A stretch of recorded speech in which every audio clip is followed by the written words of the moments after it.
Well, hi there, folks, and welcome to another Workspace Wednesday right here on Lean Strategies International LLC, where you can find solutions that ignite your power.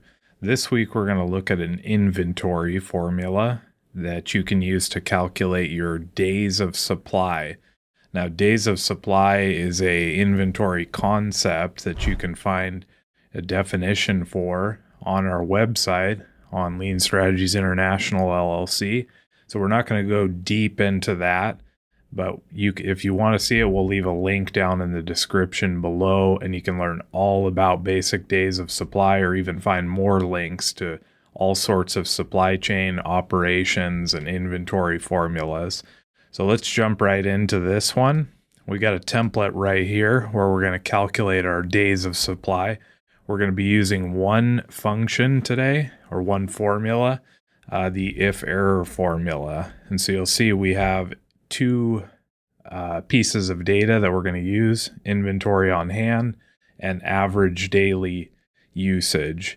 So we're going to assume that we already have the calculation for average daily usage.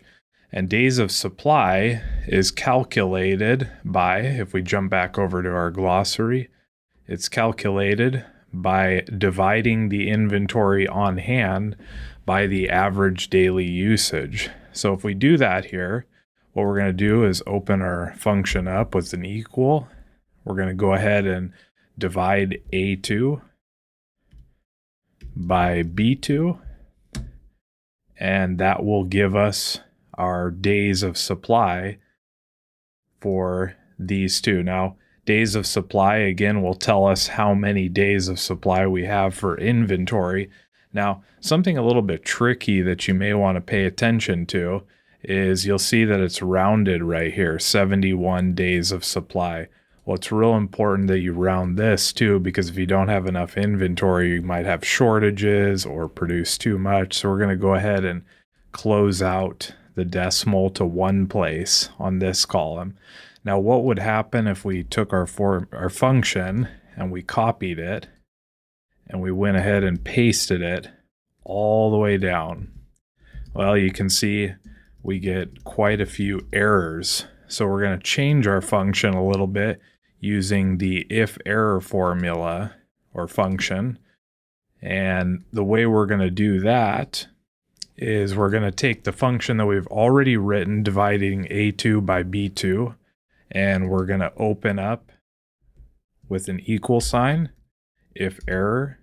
We're going to give an open bracket. That's our value right there. Now, our second argument in the syntax is what we want to happen if there's an error. So if there's an error here, we don't want all these div errors to pop up. We just want to leave it blank. So we're going to put in double quotes, close that. We still get our 71.